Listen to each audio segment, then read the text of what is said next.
கிறிஸ்து இயேசுவுக்குள் அன்பான உடன் விசுவாச பிள்ளைகளே, மீண்டும் இந்த ஒரு புதியதொரு மாதத்தின் துவக்க நாளுக்குள்ளாய் நம்மை அழைத்து வந்த தேவன், இந்த 8 மாதங்களாக அவருடைய கிருபையின் கருத்திற்குள்ளாய் நாம் வாழ்ந்து, இந்த 8 கால ஜீவித நாட்களை நாம் கிருபையாக பெற்றதற்காய் ஆண்டவருக்கு நன்றிகளை ஏறெடுத்து, இந்த புதியதொரு மாதத்தின் முதலாவது நாளின் காலை வேளையில் தேவ சமூகத்தில் நம்மை அழைத்து வந்த தேவனுக்கு கொடான கொடி நன்றிகளை ஏறெடுத்து, இந்த நாளில் அவர் நமக்கென்று பாடுபட்ட ஒரு மனிதனுடைய ஏக்கங்களை, புலம்பல்களை, மன்றாட்டினை நமக்கு கிருபையாக கொடுக்கப் போகிறார். அந்த செய்திகளை கேட்போம். கர்த்தர் நம்மோடு இருப்பாராக. வந்திருக்கின்ற உங்கள் அனைவருக்கும் ஆண்டவரும் இரட்சகருமாய் இருக்கிற இயேசு கிறிஸ்துவின் பரிசுத்த நாமத்தில் இந்த காலையில் வாழ்த்துக்களை தெரிவித்துக் கொள்கிறேன். கர்த்தர் நம்மோடு இருப்பாராக. காலை நேரம் இன்ப ஜெப தியானமே, கருணை பொற்பாதம் காத்திருப்பேனே, அதிகாலையில் அறிவை உணர்த்தி அன்போடு இயேசு நிதம் பேசுவார். அதிகாலையில் அறிவை உணர்த்தி அன்போடு இயேசு நிதம் பேசுவார். காலை நேரம் இன்ப ஜெப தியானமே. அன்பு பிள்ளைகளே, இந்த காலை வேளையில் தேவன் நம்முடைய பாரங்களை நாம் எப்படி சுமக்க வேண்டும், பாரங்களை சுமப்பது நமக்கு முடிகிற காரியமா அல்லது முடியாத காரியமா, அந்த பாரத்தினால் நாம் எவ்வளவு ஈர்க்கப்படுகிறோம் அல்லது துன்பப்படுகிறோம் என்பதை இந்த வார்த்தை நமக்கு கற்றுக் கொடுக்க போகிறது. இந்த வார்த்தையை ஒரு மனிதனின் மூலமாக ஆண்டவர் நமக்கு கற்றுக் கொடுக்கிறார்.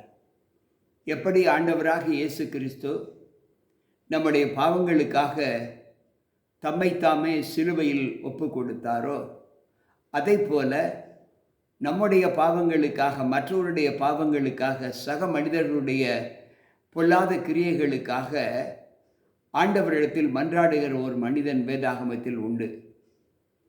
அது எரேமியா என்ற ஒரு தீர்க்கதரிசி. அவருக்கு இன்னொரு பெயர் புலம்பல் தீர்க்கதரிசி என்று பெயர். அதற்கு அடுத்தாற் போல வேதாகமத்தில் என் ஞானத்திற்கு ஏற்றின ஒரு மனிதன் யார் என்றால் நெகமியா.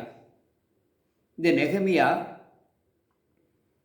நம்முடைய ரட்சிப்புக்காக பாடுபடுகிற ஒரு மனிதன். இந்த நெகமியா புஸ்தகம் ஏறக்குறைய கிபி 446 வருடத்தில் எழுதப்பட்ட ஒரு புஸ்தகம்.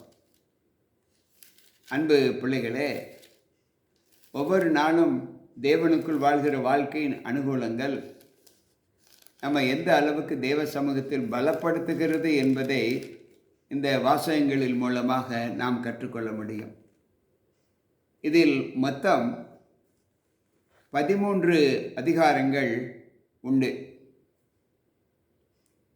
இந்த 13 அதிகாரங்களிலுமே 406 வசனங்கள் இருக்கிறது. இந்த புஸ்தகத்தை துவக்கும்போது அவர் மிகுந்த பாரத்தோடு துவக்குகிறார். எப்படி துவக்குகிறார் என்பதை அங்கு 6வது வசனத்தில் நாம் துவக்குவோம். நெகமியா 1:6. உமது அடியாராகிய இஸ்ரவேல் புத்திரருக்காக இன்று இரவும் பகலும் உமக்கு முன்பாக மன்றாடி, இஸ்ரவேல் புத்திரராகிய நாங்கள் உமக்கு விரோதமாக செய்த பாவங்களை அறிக்கையிடுகிற அடியனுடைய ஜெபத்தை கேட்கிறதற்கு உம்முடைய செவி கவனித்தும் உம்முடைய கண்கள் திறந்தும் இருப்பதாக நானும் என் தகப்பன் வீட்டாரும் பாவம் செய்தோம். இங்கு நெகமியா சொல்லுகிறார், உமது அடியாராக இஸ்ரவேல் புத்திரருக்காக இன்று இரவும் பகலும் உமக்கு முன்பாக மன்றாடி இஸ்ரவேல் புத்திரராகிய நாங்கள் உமக்கு விரோதமாய் செய்த பாவங்களை அறிக்கையிடுகிற அடியனுடைய ஜெபத்தை கேளும் என்று சொல்லுகிறார். யாரோ செய்த தவறை அதில் ஈடுபடாதபடி அக்கறையற்று இல்லாமல் சக மனிதன் என்று நினைக்கிற ஒரு நினைப்பு நெகேமியாவுக்கு உண்டாயிற்று. அவர் சொல்லுகிறார், உமது அடியாராகிய உம்முடைய பிள்ளைகளாகிய இஸ்ரவேல் ஜனங்கள் செய்த பாவங்களை நான் அறிக்கையிடுவதற்கு இரவும் பகலும் மன்றாடி கொண்டிருக்கிறேன். என்னுடைய இந்த ஜெபத்தை கேட்டு உம்முடைய செவிகள் கவனித்து உம்முடைய கண்கள் திறந்து இருக்க வேண்டும். செவிகள் கேட்டு உம்முடைய கண்கள் திறந்து உம்முடைய ஜீவிதத்திலே அவர்கள் பங்கு பெற வேண்டும் என்று விரும்புகிறார். நானும் என் தகப்பன் வீட்டாரும் பாவம் செய்தோம் என்று சொல்லுகிறார். ஒரு மனிதன் சக மனிதனுக்காக படுகிற பிரயாசங்கள் எப்படிப்பட்டது? அவனவன் தனக்கானவைகளுக்கல்ல பிறனுக்கானவைகளை நோக்க கடவன் என்று வேதம் சொல்லுகிறது. மற்றவர்களுடைய தவறுகளை நான் பார்த்தும் பார்க்காமல் போகிற அனுபவம் நமக்கு வேண்டாம். ஏனென்றால் அவர்களும் நம்மை போல சிருஷ்டிக்கப்பட்ட சக மனிதர்கள், ஆண்டவருக்கு பிரியமான பிள்ளைகள்.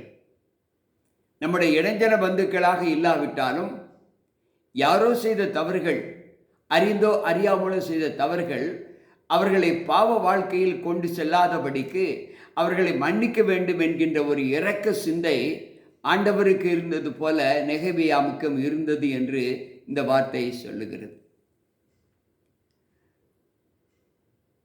உம்முடைய கண்கள் திறந்தவைகளும் உம்முடைய காதுகள் கேட்கிறவைகளுமாய் இருக்க வேண்டும் என்று சொல்லுகிறார்.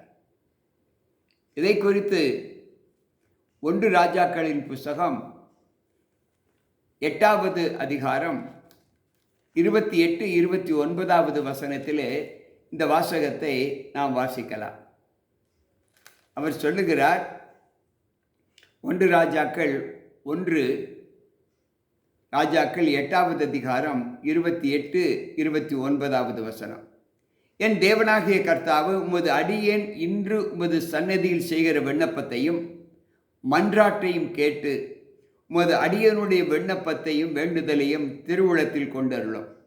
உமது அடியேன் இவ்விடத்தில் செய்ய விண்ணப்பத்தை கேட்கும்படி என்னுடைய நாமம் விளங்கும் என்று நீர் சொன்ன ஸ்தலமாகிய இந்த ஸ்தலத்தின் மேல் உம்முடைய கண்கள் இரவும் பகலும் திறந்திருப்பதாக. அங்கு சாலமன் சொல்லுகிற வார்த்தை, என் தேவனாகிய கர்த்தாவே, இன்று உமது சன்னதியில் செய்யப்படுகிற இந்த விண்ணப்பத்தையும் மன்றாட்டையும் கேட்டு உமது அடியனுடைய விண்ணப்பத்தை வேண்டுதலை நீர் திருவளம் பற்ற வேண்டும். உமது அடியேன் இவ்விடத்தில் செய்கிற விண்ணப்பத்தை கேட்கும்படி என்னுடைய நாமம் இந்த ஸ்தலத்தில் விளங்கும் என்று நீர் சொன்னீரே, அதே ஆசீர்வாதத்தை இன்றைக்கு நீர் எங்களுக்கு தர வேண்டும் என்று சொல்லுகிறார். என்னுடைய விண்ணப்பத்தை கேளும்.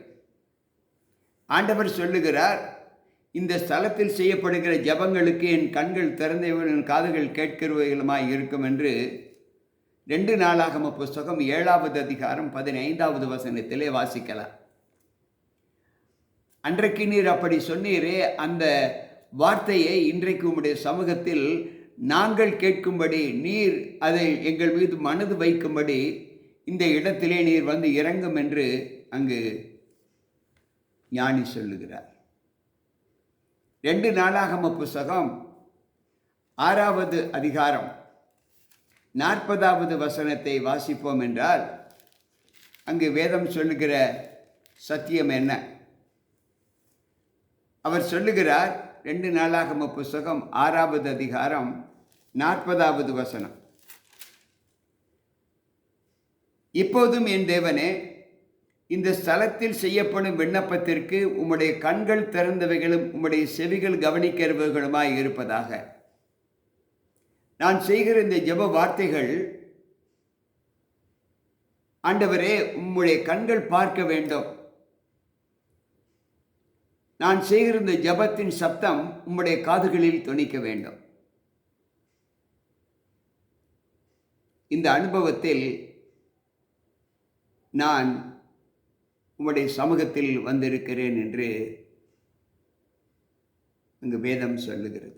அன்பு பிள்ளைகளே, சற்று யோசிப்போம். நாம் ஜெபிக்கிற ஜெபங்களுக்கு தேவன் கண்டிப்பாய் விடுதலை கொடுப்பாரா? என்னுடைய வாயின் வார்த்தைகளை அவருடைய காதுகள் கேட்குமா என்பதை யோசித்து பார்ப்போம். எல்லா நிலைகளிலுமே தேவன் நமக்கு கொடுத்திருக்கிற அனுபவத்தை நாம் சற்று யோசித்து பார்ப்போம். நாம் ஜெபிக்க செல்லும்போது நம்முடைய ஜெப வார்த்தைகள் தேவனுடைய பிரசன்னத்தில் கேட்கப்பட்டதாய், பார்க்கப்பட்டதாய், அவருடைய கண்களும் அவருடைய செவிகளும் நம் மீது நோக்கமாய் இருக்குமா என்பதை எப்படி அறிந்து கொள்வது? தானியேலின் புஸ்தகத்தில் 9வது அதிகாரம் 17-18வது வசனத்தை வாசித்தால் அங்கு ஆண்டவர் தம்முடைய தானியேலுடைய ஜெபத்தை குறித்து நமக்கு சாட்சியாக அறிவிக்கிறார். தானியேல் 9:17-18. இப்போதும் எங்கள் தேவனே, நீர் உமது அடியானுடைய விண்ணப்பத்தையும் அவனுடைய கெஞ்சுதலையும் கேட்டு பாழாய் கிடக்கிற உம்முடைய பரிசுத்த ஸ்தலத்தின் மேல் ஆண்டவர் நிமித்தம் உமது முகத்தை பிரகாசிக்க பண்ணும். என் தேவனே, உம்முடைய செவியை சாய்த்து கேட்டருளும். உம்முடைய கண்களை திறந்து எங்கள் பாழ் இடங்களையும் உமது நாமம் தரிக்கப்பட்டிருக்கிற நகரத்தையும் பார்த்தருளும். நாங்கள் எங்கள் நீதிகளை அல்ல, உம்முடைய மிகுந்த இரக்கங்களையே நம்பி எங்கள் விண்ணப்பங்களை உமக்கு முன்பாக செலுத்துகிறோம். அன்பானவர்களே, தானியேலுடைய ஜெபம் எந்த அளவிற்கு தேவனுடைய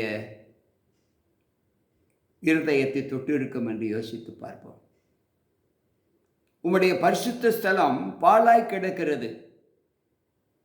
நீர் வாசம் பண்ணுகிற இடம் பாழாய் கிடக்கிறது. தேவன் வாசம் பண்ணுகிற இடம் எது? நம்முடைய இருதயம். ஆத்மீகத்தில் அவர் வாசம் பண்ணக்கூடிய இடம் பரலோகம்தான். பரலோகத்தில் அவருடைய வழி உண்டு என்று சங்கீதக்காரர் பாடுகிறார். உம்முடைய வழி பரலோகத்தில் இருக்கிறது. அன்பானவர்களே, அந்த பரலோகத்தில் இருக்கிற தேவனுடைய இருதயம் இங்கு தானியேலுடைய ஜெபத்திற்கு கவனம் செலுத்தும் என்பதை இந்த வார்த்தை நமக்கு கற்பிக்கிறது. அப்படி என்றால் தானியேல் எவ்வளவு ஞானமாக அவர் ஜெபித்திருப்பார், எவ்வளவு அக்கறையோடு ஜெபித்திருப்பார், எவ்வளவு ஈர்ப்போடு ஜெபித்திருப்பார். நெகமியாவின் ஜெபம், சாலமோனின் ஜெபம், தானியேலின் ஜெபம், இந்த மூவருடைய ஜெபத்தை நாம் இந்த மூவருடைய ஜெபத்தை நாம் அறிந்து அவர்களுக்கு ஆண்டவர் எப்படி செவி கொடுக்கிறார் என்பதை நாம் அறிந்து கொண்டோம்.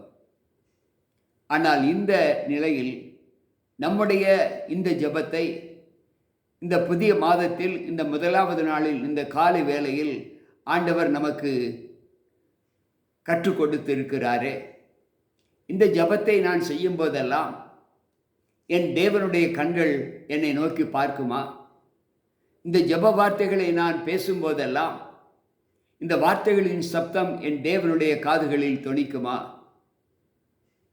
என்பதை நம்மில் எத்தனை பேர் அறிய முடியும்? அன்பு பிள்ளைகளே, சற்று யோசிப்போம். அன்றைக்கு தானியேல் ஜெபித்த அந்த ஜெபம் எப்படிப்பட்டதாய் காணப்படுகிறது? தானியேல் 9:20 நாம் வாசிப்போம். இப்படி நான் சொல்லி ஜெபம் பண்ணி கொண்டிருக்கும் போது என் பாவத்தையும் என் ஜனமாக இஸ்ரவேலின் பாவத்தையும் அறிக்கையிட்டு என் தேவனுடைய பரிசுத்த பர்வதத்துக்காக என் விண்ணப்பத்தை என் தாசனாகிய என் தேவனாகிய கர்த்தருக்கு முன்பாக செலுத்தி கொண்டிருந்தேன். அப்படி நான் ஜெபித்து கொண்டு இருக்கும்போதே முதல் தரிசனத்தில் நான் கண்ட புருஷனாகிய காபிரியேல் வேகமாய் பறந்து வந்து அந்திப்பழி நேரமாகிய வேளையிலே என்னை தொட்டான். அன்பு பிள்ளைகளே, ஜெப வார்த்தைகள் எப்படி கேட்கப்படுகிறது என்பதை சற்று யோசிப்போம். நாம் எல்லோரும் நன்கு அறிந்த ஒரு வசனம், பாவங்களை மறைக்கிறவன் வாழ்வடைய மாட்டான், அதை அறிக்கை செய்து விட்டு விடுகிறவனு இரக்கம் பெறுவான் என்று ஞானி பாடுகிறார். நீதிமொழிகள் 28:13 வாசிக்கலாம். இன்றைக்கு தானியேலும் சரி, நெகமியாவும் சரி, சாலமோனும் சரி, மற்றவர்களுடைய பலவீனங்களுக்காக மன்றாடுகிற ஒரு மன்றாட்டை தான் இப்பொழுது நாம் படித்து கொண்டிருக்கிறோம். அன்பு தேவ பிள்ளையே, நம்மில் யாராவது எப்பொழுதாவது மற்றவருடைய பாவங்களுக்காக அவர்கள் அந்த பாவத்திலிருந்து அவர்கள் விடுதலை பெற வேண்டும் என்பதற்காக நாம் எத்தனை பேர் ஜெபித்திருக்கிறோம்? அப்படி ஜெபித்த அந்த ஜெபம் தேவ சமூகத்தில் கேட்கப்பட்டு இருக்கிறதா? நாம் யாருக்காக ஜெபித்தோமோ அந்த ஜெப வாழ்க்கையிலே, அந்த ஜெபத்திலே அவர்கள் மனமாறி இருக்கிறார்களா என்று நம்மால் உணர முடியுமா அல்லது அறிக்கையிட முடியுமா? யோசித்து பார்ப்போம். இப்படி தானியேலுடைய ஜெபம் கேட்கப்பட்ட போது 23வது வசனம் கேட்கப்பட்டது என்று வேதம் சொல்லுகிறது. பரலோகமே அங்கு அவருடைய ஜெபத்தை கேட்டதாக வேதம் சொல்லுகிறது. தானியேல் 9:23 வாசிப்போம். நீ மிகவும் பிரியமானவன், ஆதலால் நீ வேண்டிக் கொள்ள தொடங்கினது போதே நீ கட்டளை உனக்கு வெளிப்பட்டு விட்டது என்று சொல்லுகிறார். நீ மிகவும் பிரியமானவன், ஆதலால் நீ எதை வேண்டிக் கொண்டாயோ அதற்கு வேண்டிக் கொள்ளும் சமயத்திலே நீ வேண்டிக் கொண்டு இருக்கும் போதே உனக்கு கட்டளை வெளிப்பட்டது, அதை அறிவிக்கவே நான் வந்தேன். அன்பு பிள்ளைகளே, சற்று யோசிப்போம். தேவ தூதன் ஒரு ஜெபம் பண்ணுகிற ஜெப வீரனுடைய முழங்கால் முடக்கப்பட்டு படைத்தவரை நோக்கி அவர் ஜெபிக்கும் போது அவர் யாருக்காக ஜெபிக்கிறாரோ அந்த ஜெபத்தின் வல்லமையை ஆண்டவர் அவருக்கு காட்டுகிறார். அதை நாம் எழுத்து வடிவமாக படிக்கிறோம். அன்பு பிள்ளைகளே, இன்றைக்கு அந்த அனுபவத்திலே நம்மில் எத்தனை பேர் நாம் தேவனுக்கு சாட்சியாக ஜீவித்திருக்கிறோம்? யோசித்து பார்ப்போம். நெகமியா 1:7 சொல்லுகிறது, நாங்கள் உமக்கு முன்பாக மிகவும் கெட்டவர்களாய் நடந்தோம். நீர் உம்முடைய தாசனாகிய மோசேக்கு கற்பித்த கட்டளைகளையும் கற்பனைகளையும் நியாயங்களையும் கை கொள்ளாதே போனோம். ஒரு பாவ அறிக்கை. ஆண்டவரே, நான் பாவம் செய்து விட்டேன். பகிரங்கமான அறிக்கை, சபைக்கு முன்பதாக அறிக்கை, தேவ பிரசன்னத்தில் அறிக்கை. இந்த அறிக்கை நம்மில் எத்தனை பேருக்கு உண்மையாய் காணப்படுகிறது? அன்பு பிள்ளைகளே, நாம் பாவத்திலிருந்து விடுபட வேண்டும் என்று ஒரு பாரம் நமக்கும் உண்டு, நம்மை படைத்த தேவனுக்கும் உண்டு. ஆனால் அந்த பாவத்திலே நாம் இன்றும் வாழ்ந்து கொண்டுதான் இருக்கிறோம். இந்த பாவத்தின் அறிக்கை நம்முடைய வாயிலிருந்து எப்பொழுது முற்று பெறும்? ஆண்டவர் சொல்லுகிறார், இந்த வசனம் சொல்லுகிறது, நானும் என் குடும்பத்தாரும் பாவம் செய்தோம், நாங்கள் மிகவும் கெட்டவர்களாய் இருந்தோம், கெட்ட செய்கைகளிலே நடந்தோம் என்று அங்கு அறிக்கையிடப்பட்டிருக்கிறது. இதை குறித்து தாவீது பாடும்போது 106வது சங்கீதம் 6வது வசனத்தை நாம் வாசிப்போம் என்றால் அங்கு ஆண்டவர் சொல்லுகிற சத்தியங்கள் நமக்கு தெரியும். 106வது சங்கீதம் 6வது வசனம் சொல்லுகிறது, எங்கள் பிதாக்களோட நாங்களும் பாவம் செய்து அக்கிரமம் நடப்பித்து ஆகாமியம் பண்ணினோம். எங்கள் பிதாக்கள் செய்த அதே தவறுகளை ஆண்டவரே நாங்களும் செய்து கொண்டு இருக்கிறோம். எங்கள் இருதயத்தை கடினப்படுத்தி கொண்டிருக்கிறோம். அவர்கள் செய்த தவறு பாரம்பரியமாக எங்களுக்குள்ளும் இருக்கிறது என்று அறிக்கை பண்ணுகிறோம்.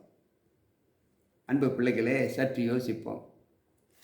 இந்த வார்த்தையை நாம் ஏற்றுக்கொள்ளக்கூடிய மனப்பக்குவம் நமக்கு எப்படி வருகிறது என்பதை யோசித்து பார்ப்போம். தானியேல் 9:5 அங்கு ஒரு ஜெப வார்த்தைகளை அங்கு தானியேல் நமக்கு வெளிப்படுத்தி காண்பிக்கிறார். நாங்கள் பாவம் செய்து அக்கிரமக்காரராய் இருந்து துன்மார்க்கமாய் நடந்து கலகம் பண்ணி உம்முடைய கற்பனைகளையும் உம்முடைய நியாயங்களையும் விட்டு அகன்று போனோம். ஒத்துக்கொள்ள வேண்டும். நாம் பாவம் செய்தோம் என்பதை நாம் ஏற்றுக்கொள்ள வேண்டும். நாம் அந்த பாவங்களை நம்மை விட்டு அறிக்கையிடாமல் மறைத்தாலும் ஆண்டவர் அதை நியாயத்தில் கொண்டு வருவார் என்கின்ற ஒரு பயம் நமக்கு வேண்டும். இதை குறித்து மோசே தன்னுடைய புஸ்தகத்தில், உபாகம புஸ்தகத்தில் 28வது அதிகாரத்தில் அவர் ஒரு வசனத்தை குறிப்பிடுகிறார். அது பகுதி சாபம், பகுதி ஆசீர்வாதம். 28வது அதிகாரம் 15வது வசனத்திலே அங்கு மோசே சொல்லும்போது அவர் சொல்லுகிறார், இன்று நான் உனக்கு விதிக்கும் உன் தேவனாகிய கர்த்தருடைய எல்லா கற்பனைகளின் படியும் கட்டளைகளின் படியும் நடக்க கவனமாய் இருக்கிறதற்கு அவர் சத்தத்திற்கு செவிகொடாதே போவாயாகில் இப்பொழுது சொல்லப்படுகிற பாவங்கள் அனைத்தும் சாபங்கள் அனைத்தும் உன்மேல் வந்து பழிக்கும் என்று சொல்லுகிறார். அன்பு பிள்ளைகளே, இந்த புதிய மாதத்தில் முதலாவது நாளில் ஆண்டவர் நம்மை புதுப்பிக்க விரும்புகிறார். நம்மை புது சிருஷ்டியாக, புது மனிதனாக, ஒரு புது பிறப்பின் அனுபவத்தை நாம் பெற்றுக்கொள்ள வேண்டும் என்று ஆண்டவர் விரும்புகிறார். இன்றைக்கும் இஸ்ரவேலை காக்கிறவர் உறங்குவதும் இல்லை, தூங்குவதும் இல்லை என்று வேதம் நமக்கு கற்றுக் கொடுக்கிறது. அவர் எப்பொழுதும் நம்மை நிழலை போல நம்மை பின்தொடர்ந்து வருகிறார். குற்றம் கண்டுபிடிப்பதற்கு அல்ல. என் பிள்ளை தவற்றில் விழக்கூடாது, என் பிள்ளை பாவத்தில் விழக்கூடாது, பார்வையில் விழக்கூடாது, பேச்சில் விழக்கூடாது, கேட்பதில் விழக்கூடாது, செய்கைகள் விழுந்து போகக்கூடாது. அவ்வளவு அக்கறை. என் பிள்ளை எந்த நிலையிலும் பாவ ஈடுபாடுகளில் தன்னை ஒப்புக் கொடுக்கக்கூடாது என்று ஆண்டவர் விரும்புகிறார். எனக்கு பிரியமான தேவ பிள்ளைகளே, ஜெபங்கள் தேவ சமூகத்தில் ஏறெடுக்கப்படுகிறது. ஏறெடுக்கப்பட்ட ஜெபம் தனிப்பட்ட மனிதனுடைய ஜெபத்தையும் ஆண்டவர் கேட்டு அவர் எதை விரும்பினார்களோ, ஜெபத்தில் எதை கேட்டார்களோ அது அவர்களுக்கு கொடுக்கப்பட்டது என்று வேதம் சொல்லுகிறது. அதைத்தான் நெகேமியாவின் புஸ்தகத்திலும், 1 ராஜாக்களின் புஸ்தகத்திலும், தானியேலின் புஸ்தகத்திலும் நாம் படித்தோம். மற்றவர்களுக்காக நம்மை பயன்படக்கூடிய அளவிற்கு நம்மை ஒப்புக் கொடுக்க வேண்டும். மற்றவர்களுடைய ஈடுபாடுகளில் நாம் அதிக அக்கறை காட்ட வேண்டும். மற்றவர்களுடைய ரட்சிப்புகளில் அவர்கள் துன்மார்க்கமாய் நடக்கும்போதோ பாவத்தில் ஈடுபடும் போதோ நாம் பார்த்து கொண்டு வெறுமையாக இருக்கக்கூடாது. அப்படி இருந்தால் நாமும் அவர்களுடைய பாவத்திற்கு சம்மதம் தெரிவிக்கிறோம் என்று அர்த்தம். இதை பார்த்த நெகமியா, இதை பார்த்த சாலமோன், இதை பார்த்த தானியேல் எப்படி மற்றவர்களுடைய பலவீனங்களுக்காக ஜெபித்தார்களோ அதே போல் நாமும் இன்றைக்கு நம்முடைய சகாக்களுக்காக, வழி தவறி செல்லுகிற பிள்ளைகளுக்காக இந்த புதிய மாதத்தில் நாம் அப்படிப்பட்ட நல்ல நற்குணத்தை அவர்கள் பெற்றுக்கொள்ளும்படி அவர்களுக்காக ஜெபிப்போமா? பாருங்கள் என்னோடு. அன்பு ஆண்டவரே, உம்முடைய வார்த்தைகளை கேட்ட எங்கள் ஒவ்வொருவருக்குள்ளும் இந்த புதிய மாதத்தின் ஆசீர்வாதத்தை நாங்கள் கண்டுகொள்வதற்கு எங்களுக்கு ஒரு ஜெப வாஞ்சையை கொடுக்க வேண்டும் என்று உம்முடைய சமூகத்தில் எங்களை ஒப்புக் கொடுக்கிறோம். கேட்ட தம்முடைய பிள்ளைகளுடைய வாழ்க்கை இன்னும் ஆண்டவரே எங்களுடைய ஜீவிதத்தில் ஊன்றுகோலாய் இருந்து அநேகருக்கு உதவியாக, ஆதரவாக இருக்க ஆண்டவரே எங்களை பலப்படுத்தும். நாங்கள் முழு மனதோடு உம்முடைய சமூகத்தில் இந்த காலை வேளையில் எங்களை தாழ்த்துகிறோம். இந்த மாதம் எப்படி எங்களுக்கு புதியதாக இந்த வருடத்தில் காண்பிக்கப்பட்டதோ, அதே போல் இந்த நாளிலும் நாங்கள் செய்யப்போகிற ஒவ்வொரு செய்கையும் ஒவ்வொரு ஜெபமும் எங்களுடைய வாழ்க்கைக்கு ஆண்டவரை புதிதாக காணப்பட நற்குணத்தை பெற்ற பிள்ளைகளாக உம்முடைய சமூகத்தை விட்டு நாங்கள் கடந்து செல்ல எங்களுக்கு பலத்தை தாரும். கேட்டுக்கொண்டிருக்கிற ஒவ்வொரு பிள்ளைகளுக்கும் அந்த ஆசீர்வாதத்தை தாரும். மீட்பர் இயேசு கிறிஸ்துவின் நாமத்தில் ஜெபிக்கிறேன் நல்ல பிதாவே, ஆமென். அன்பு பிள்ளைகளே, கர்த்தருடைய வார்த்தைகளை கேட்ட நம் ஒவ்வொருவருக்குள்ளும் தேவ கிருபையும் சமாதானமும் தங்கி இருப்பதாக. நாம் இந்த புதிய மாதத்தில் புதிய பிள்ளைகளாக மற்றவர்களுடைய ஜீவிதத்திலே நாம் இடைப்பட்டு அவர்கள் செய்கின்ற சகல தேவனுக்கு விரோதமான செய்கைகளை நாம் கண்டால் அவர்களுக்காக ஜெபிக்கவும், அவர்களுக்கு ஆறுதல் சொல்லவும், அவர்களுக்கு உதவிக்கரம் நீட்டவும் நம்ம ஒப்புக் கொடுப்போம். கர்த்தர் நம்மோடு இருப்பாராக. மீண்டும் நாளை சந்திப்போம். உங்கள் போதகர் ஜி.கே. ராபர்ட். கர்த்தர் நம் அனைவரோடு கூட இருப்பாராக. ஆமென்.